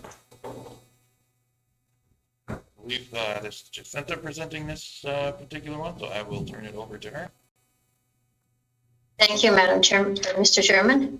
Go ahead. So we have received an application to amend our land use bylaw for the Resort Residential Community Service District to provide for 2 recreational vehicles per lot in that subdivision. That's Buffalo Sands subdivision. So we have presented just a section of the bylaw that would need to be amended to provide for that second unit on each lot. And there's designated lots that can have only dwellings, and the remainder of the subdivision where a recreational vehicle is a permitted use. So the second unit, if approved, would be a discretionary use and would be a permit that we would issue for 5 years, as in the Buffalo Lake Meadows subdivision. And so the sections of the bylaw that would be amended are shown under number 1. So we would include Buffalo Sands and the plan numbers for that subdivision. As well, on number 3, the section would be added so that the permit, as I mentioned, would be issued for 5 years discretionary use. So it would come to our municipal planning commission for approval, or we have provision as well for the development officer to issue a permit for a recreational vehicle, but it is at that point referred to adjacent landowners, and they have the appeal period that they could appeal any decision made by the development authority. So our Buffalo Lake IDP and the Buffalo Lake South Shore IDP have designated our maximum allocations for our development units at approximately 2,900. So if we were to approve an amendment to the bylaw to provide for that second unit, the total amount that would increase in our development units would be 50. And that was based on current vacant lots and lots that currently have 1 RV. So, and that is, of course, if everyone chose to add that second unit. So current bylaw, you can have 1 RV and a second RV for a 21-day period, and then it has to be removed. And the third RV would be allowed for 5 days and then would have to be removed. So this would change when we would have to 2 RVs for extended period, 5 years. The first principal trailer or RV would be, there's no timeline on the limit that they can have the RV on site, but the second unit would be for 5 years, and then you would have to renew the application. I don't know if you have any questions regarding that. We have the 3 options. Either you can give first reading and schedule a public hearing. The second option, you can make amendments to the proposal. Or third, you decline first reading. Thank you. Thank you, Mr. Chairman. So Jacinta, is this just for Buffalo Sands? We have something like this in Buffalo Lake Meadows, right? Yes, that's correct. Right. Buffalo Lake Meadows, you can have 2 RVs for 5 years. So then this second dwelling, along with the first one, would then be basically allocated as like a permanent structure. So therefore it would become taxable within the county of Stellar? Yes, currently there is 1 RV per lot that is permitted, and they are assessed. And we would have to assess the second unit if the permit would be issued for 2 years. And I guess Sharon would be able to confirm that that is possible to assess the second unit as well. If we amend the land use bylaw to allow resort residential, which is, we have a lot of places up there under the zoning of resort residential, will this now open up the door for other subdivisions to request double RVs? Well, the only, there's Buffalo, this one is, the zoning is Resort Residential Community Service, which is the same zoning as Ocean Sands Heights subdivision, phase 2. So that is the only other subdivision, or zoning within, or subdivision within that same zoning, because they are service, they have full service. So Resort Residential, we do allow 1 unit in, Ocean Sands Heights with a different district. So, yeah, it could potentially open the door for other requests. So, for sure. I'm just thinking though, if council does approve this, then it becomes a permanent structure for 5 years. And we have houses that leave quarter sections in 5 years, but it would also have a separate utility hookup. So fees would be charged accordingly with that, especially when it's community service. Right, so there's no piggybacking of utilities on the first dwelling? Well, what happened with this particular request that came in, there was a T, and I spoke with utilities on how, because they had indicated that there were 2 hookups on this property. And so they have teed it off of the main service to that lot. So there were 2 hookups when they purchased the property, but it was just teed off of the main service line. So would that be something that we would look at in the actual development permit as making sure that they have their own separate hookup, if approved, to the sewer and water system? Yes, because this subdivision is different. In Buffalo Lake Meadows, they have their own, Well, water wells, yeah, service holding tanks, so it's, yeah, it is a different, would require either a kiosk that's 1 meter or, yeah, something that would need to be considered for sure. Thank you. Sorry, I missed a little bit of time, that people. Counselor Needs? And so for Buffalo Sands here, they have our water that we truck in, right? Buffalo Sands, it's a well, Oh, they have a well? Yeah. and, but we truck the sewer. But yeah, the important part, if I may, the important part would be particularly the flat rate charges. There are flat rate charges in addition to your consumption-based charges. And so we would want to make sure we captured those for both dwellings to offset the additional costs that we see as a result of that dwelling. Plus, they're up there, getting the same services the guy next to him, paying property taxes. So if we're gonna have a permanent structure in place for 5 years, would be my assumption or recommendation that we at least get some tax dollars off that unit as it sits there for 5 years. Counselor Nixon? Just on administration, and part of this has been asked already, but the advantages would be a tax base, I guess, and fee base, but what about disadvantages to the development authority?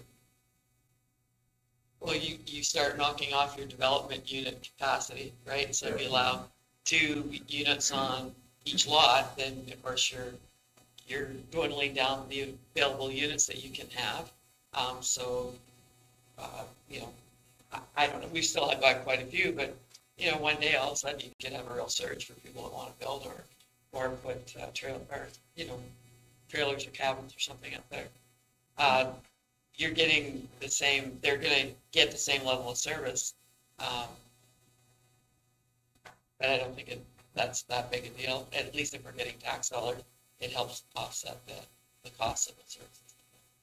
Yeah, one thing to just consider, there's been a lot of discussion with council about the feasibility of trailers at the lake in general as full dwelling units. So I would certainly recommend that you consider the holistic future of trailers at the lake in considering the new provisions presented here. Counselor Grover? They too drew a lot of that Buffalo Sands, there's not enough parking anyhow, and now you're just gonna compound the problem. If we ever had a fire in there on a weekend, you'd never get a fire truck. I'll be voting against I it. think, and Jacinta can probably correct me, but I'm pretty sure that if they do have any vehicles that they're parking, they have to be contained on the lot. Like, it would Yes. be, yeah. Well, whether it happens or not, that is the rule, right? And we have to enforce that. And that's how this came about, was we were enforcing the bylaw to have the second RV removed. And so they submitted a request to allow the second RV to be left there. You get that term. So, and we always issue the permit that all the towing vehicles have to be accommodated for on the lot. So if the lot is too small for 2 units, then we wouldn't be able to issue the permit for it. If we couldn't accommodate the 2 RVs and the 2 vehicles. Counselor Stolberg? This one makes me nervous with the problems we've had with recreational vehicles at the lake and the potential of turning residential areas into campgrounds. I mean, to me, it's a recipe for disaster because once you start this, Ocean Sands Heights is going to want it, and then all of a sudden you've got nice residential areas like that full of trailers that nobody wants to build beside. And I know there's be a lot more taxes on a large home than a trailer, so this one doesn't impress me too much. Counselor Nixon? I'd like to move first reading and set public hearing for next month's meeting, just to see input we get from it. Counselor Nyberg? Mr. Chairman, I'm just wondering, why are we bringing this forward again? I'm not sure where we're at on this, what the reasoning behind this was. Maybe it was already. Applicant that requested it come forward. Recently, or have we seen the application? It's, just to explain, it's the result of an enforcement against a second, or an unpermitted second RV. And so he has brought forth this you can apply to amend the land use plan. That is an option. I get that, so, but we've seen it, but You haven't seen it as a development permit. okay, good, okay, no, that's what I was wondering, yeah, okay, Unless it's there. I just haven't seen any development permit come forward that was denied for that reason. Yeah. It's not amended, they can't apply. Okay. Yeah, they can't apply, exactly that. So this is just an enforcement that we had followed up on. Counselor Nixon? My thought in making that motion, Mr. Chairman, is just to see the for and against ideas that we might hear in public hearing. From the people in that area. Absolutely, or from the administration. Yeah, and from council as well. Okay. We have a motion on the table. And the hearing date would be our next council meeting. That's correct, yeah. March 10th. Any other questions or comments? All in favor? Opposed? Counselor Stolberg, Counselor Nyberg, and Counselor Grover opposed, but it would be passed. So if I could, Mr. Chairman, through to administration, and this is just in this particular area? Yeah. Buffalo Sands. Open the floodgates, we're gonna get a lot of applications now from everybody wanting. We have this in Buffalo Views, or Buffalo Lake Meadows, where we allow to, and I think it's 5 years, or is it 3, just as I can't remember. It's 5 years, 5, yes. yeah. So we have this. We have no troubles with it. Well, it's a little different up there. They're very secluded, I will say that, and they're also on their own water and sewer. We got sewer. And bigger lots, too. Most of those lots at Buffalo Lake Meadows are large. Yeah, go ahead, Counselor Needs. We did attend virtually Buffalo Sands AGM, and we did notify that this was coming forward to our council. So the association does know that this is coming forward today. And back to CEO Cassidy, if we were to do this for 5 years, would that lock those additional residential units down, or basically after 5 years, you could eliminate this also, could you not? You can always amend the bylaw, but you'd lose those units off your allocation. Until they're. Remove the trailer. Yeah, our dwelling unit capacities under the IDP are what's on the ground. Yeah. So. Okay. Okay, bylaw 10.3, or 10.3 bylaw 1654-21, amendment to land use bylaw to provide for reclamation and activities plan for first reading and to set public hearing, page 204 of our package. We'll let Kara introduce this one.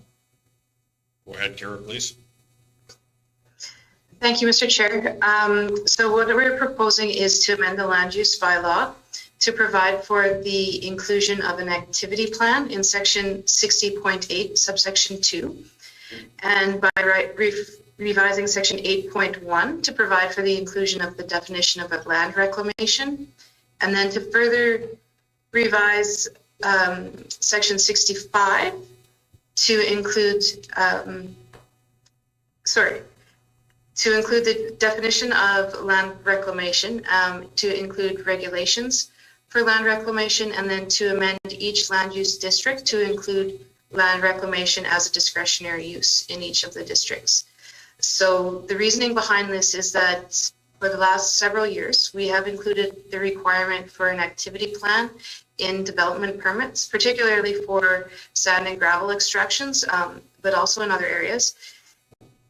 But the land use bylaw doesn't include any regulations as to what an activity plan is. And so we are getting submissions of differing submissions, I guess, of different qualities. And some of it includes the information that we need, and some of it doesn't.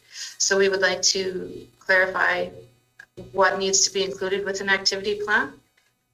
And the addition of land definition and regulations related to land reclamation would assist us in enforcement areas where development activity has initiated without the benefit of a development permit. And also in areas where a development permit has been previously issued, it's expired, and then new permit is required, but the previous activities have been complete, and now we're only settled, only portion left is for reclamation. So again, looking at areas like a gravel pit where excavation and mining is complete, but the reclamation portion isn't, rather than going through the whole submissions related to a gravel pit, we would limit that to reclamation activities. And then there would be no confusion as to whether they could further mine an area or if it would be simply for reclamation. So the bylaw is just for first reading today. Okay, thank you. Questions? Councillor Gender?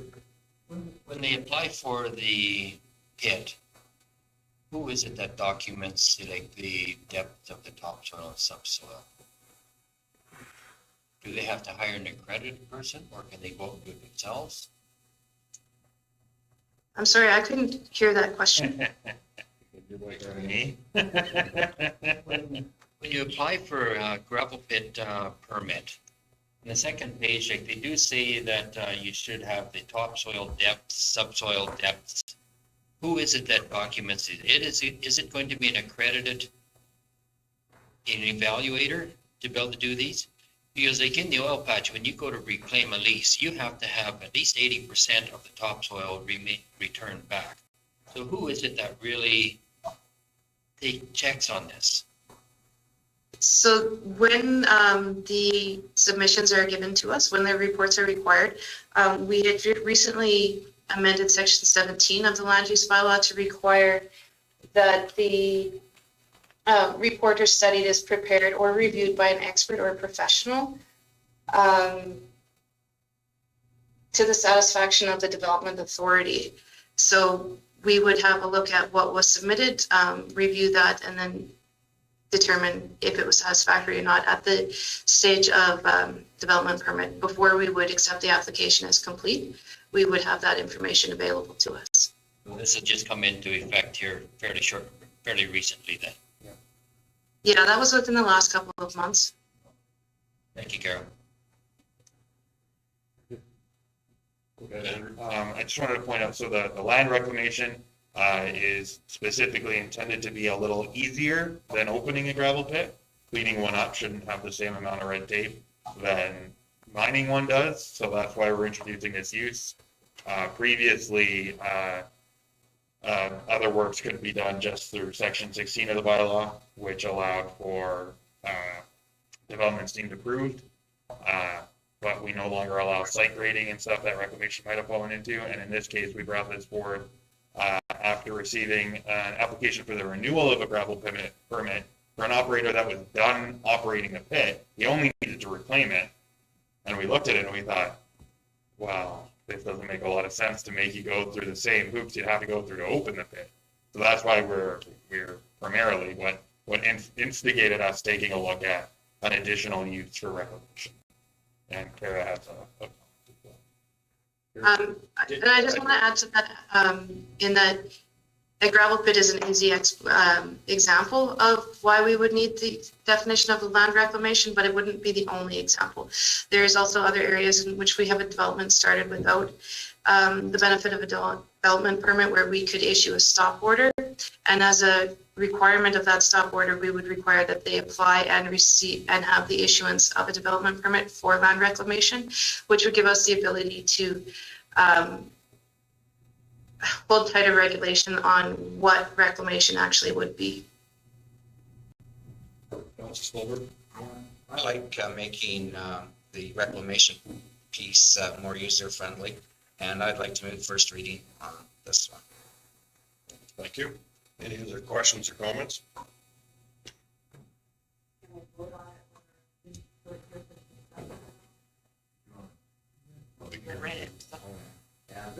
Public hearing. Or next council meeting. Okay. And this paper also. Okay. Okay, any other questions, concerns? All in favor? Carried. This next one is, well, 10.4 bylaw 1637 20, amendment to Buffalo Lake Intermunicipal Development Plan 1550-15 for third reading. Page 210 of our package.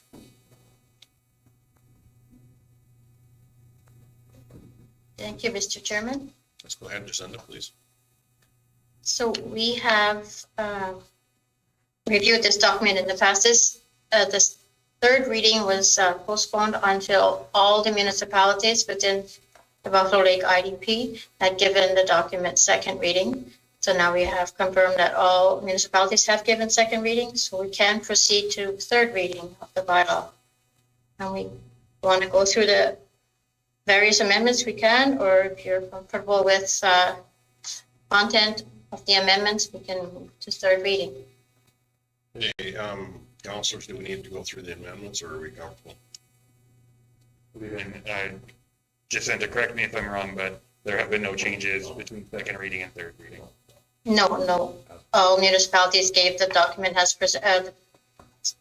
draft document as presented, yes. Councilor Needs? Is that what you were going to do, Councilor? Okay, any questions, concerns? All in favor? Carried. Thank you. Thank you, Jacinda. Thank you, planning group. Okay. We have 5 minutes, but we could start in 11.1, Chief Administrator Officer's Report, page 287 of our package. Mr. Chairman, I would suggest that we take a comfort break and come back after. Since we don't have a public hearing, we could do that. I know maybe lunch isn't here, but I have. It'd be pretty tough. Sure. Okay. Is that fine with everybody? Okay, fine with you, Wayne, or? Okay, okay, good enough, then we'll take our break.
we left off at 11.1 Chief Administrative Officer's Report, page 287.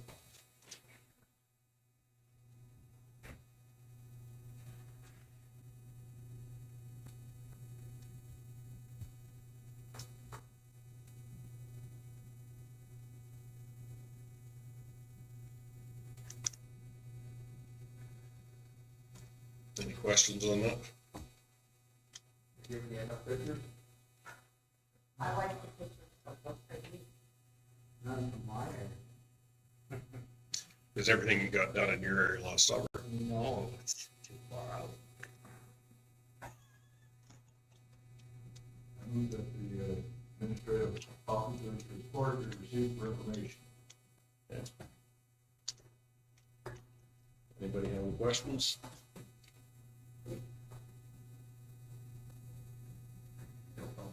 Well, you should went through it and had a page mark down or something if you got questions, so. Yeah. Call the question, Mr. Chairman. Seeing no questions, all in favor? Carried. Financial reports, account payable register and bank reconciliation, page 346 and 353.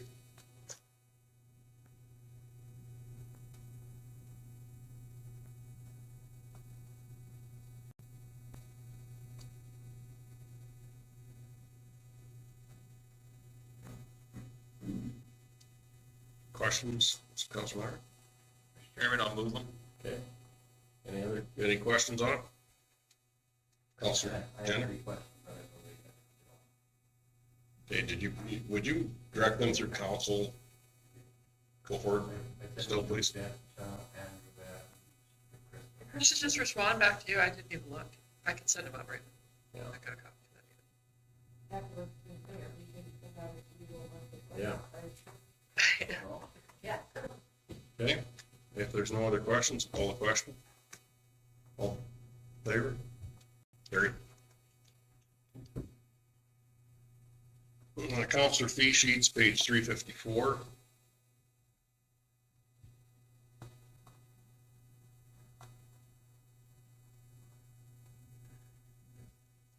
Counselor Stewart?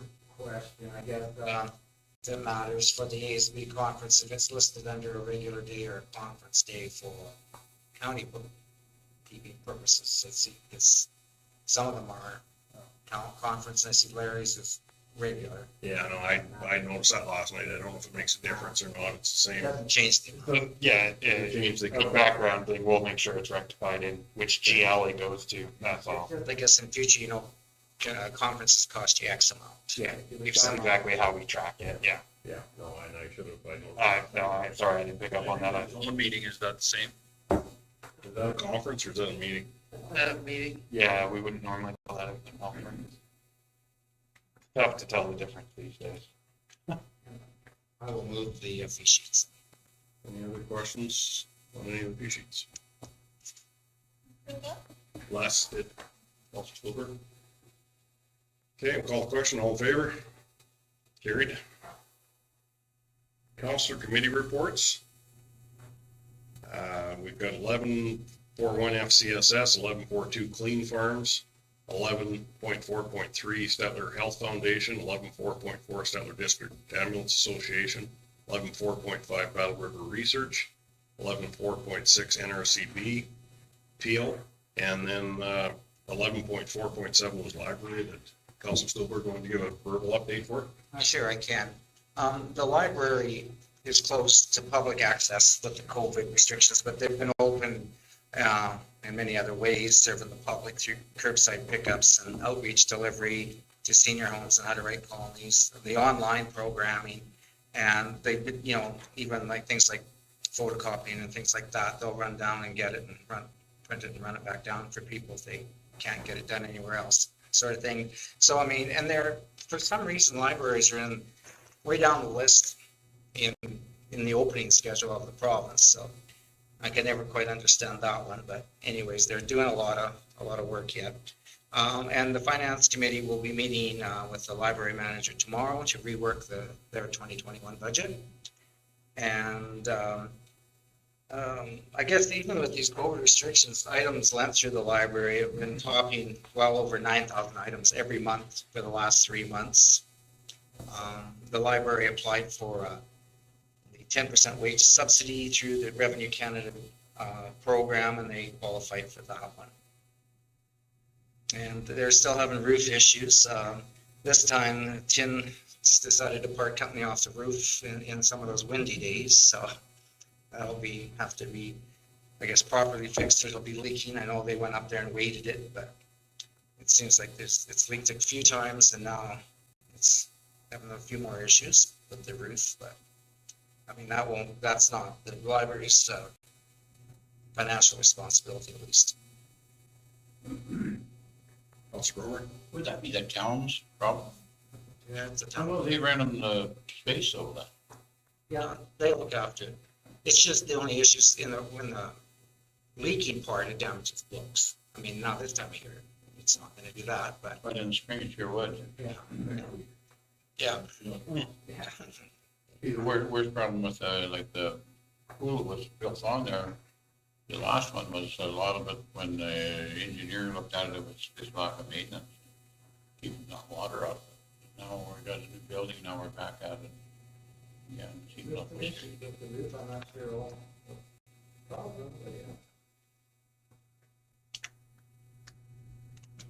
Anything less? Okay, thank you. Is there any other comment? Just, Go ahead, Councilor. the analyst report, the roles reversed there. I was chair last year and Gord was, I thought you were chair this year. we, you know, This year now, right now. You're the chair. I'm the vice chair. Oh. Gord's the chair. Oh. It just was, Vice I chair. kept on an extra quarter actually, just because of COVID, we just didn't. Oh, okay, okay. Kind of had a quick meeting, we didn't do the, No, the other meeting. oh, I see. You're the vice chair. So, yeah. Yeah, no, you're wrong. I'm sorry. You're not the chair. No, that way we don't have to change planning authority or anything. No, it just stays the same. That's what that's saying. About retiring the third vehicle there, that's one they use for rodeos and all that type of stuff. Now they'll have to use one of the other two. No problem. Yes, we still have spares. We still have spares. Yeah. You'll be good. Are there gonna be any rodeos this year? Councilor Bender? Just the update on the NRCB. I had a couple members of the Lone Pine Colony phone me up, kind of wondered that they had gotten I guess from the appeal on it. Just asked me kind of what it was, and I just said, as per my own statement, it is not on the size or the compaction or the way that the liner was placed in. It is more along due to the possibility of contamination that could possibly happen in the future. They gave me the names and numbers of the people that had constructed it, but it is not up to me in order to go chasing that around. I just said, well, it's gonna be up to the NRCB or the environment in order to get back to us. That's what, as far as it's gone now.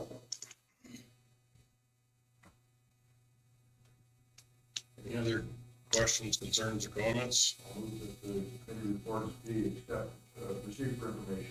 Thank you, Councilor Nixon. All in favor? Carried. Consent agenda items.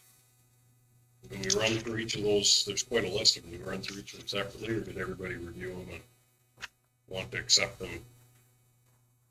Yeah, that's how I'd run it, see if there's anything noteworthy. Yeah. On any of them, is there any questions on any from 12.1 to 12.11? Councilor Grover? Move. You're in? I just had one quick update on the FCSS one. In one of the slides, they updated their partnerships within the community. And I think after Shelley sent it to both the town and the county, she realized that she'd missed the Stellar Library as a partnering entity in that one. So it should be in this one. And this is a good snapshot of what FCSS does, some of the things So if people take the time to go through it, I think there's a slide in there with the partners. Yeah, this one. And then Stellar Library is also in that. Could be in that, let's be. Yeah. Okay.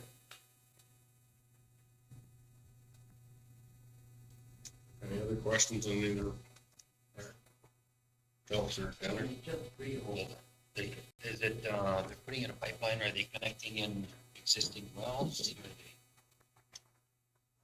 That one, yeah, it's just an extension off of one. I know Sharon and I have been looking at that one. That's how I understand it. I believe they set up generators. Yeah. That's self-power into the grid. Okay. That answer your question? Counselor Vibert? So, I see Brenda Escrow had sent in a letter. Are we replying to that, or what are we doing? It is just with the conversations on SOR, I believe that just would fall into part of the conversation with school board and Thomas Stellar. Are we going to send something back to her to acknowledge that we got the receipt add on it right now, or, I'm just wondering. I guess we probably should. Certainly can, definitely for action from council, primarily receive for information means that you will use it to inform your decision making, right? And then, yeah, we can write back and indicate that that's the action. Yeah, if you want, I'll make the motion that we return a letter to that individual and explaining where we're at in the process, and that it's not necessarily all the information that's out there is not what is. Okay. There's more to it than just that. So. And in conversations late last week, we need to bring the RCMP in and get an update on staffing, et cetera, because I understand that there's more. We're gonna have more officers on Stellar. Say that again, Mr. Chairman? We'll have to contact Tim for, say, our next meeting to get him to come in and give us an RCMP update. Okay. It sounds as if we're going to have a higher staffing level than what we've had. And in conversations with the mayor, so I'd like them to come in and have that conversation with us and let us know where we're at, so that'll be a request for next meeting. Okay, so we have a motion from Councilor Grover on the table to take these items for information. We'll do that first, and then we'll put to your motion. Fair enough, yeah. All in favor? Carried. Then we have a motion to send a letter back to on the student resource officer to Brenda, and we'll do that also, if that's the case. So is everybody in favor of that? All in favor? Any opposed? You're good. I just wait, So that would take us to our in-camera session. Counselor Neitz? All in favor? Carried.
I'll give you a motion, or Dave, who wants to make a motion? I'll make a motion. The gravel? Yep, I'll make that motion. Thank you. Because I've been out of it for a while. Thank you, Mr. Nyberg.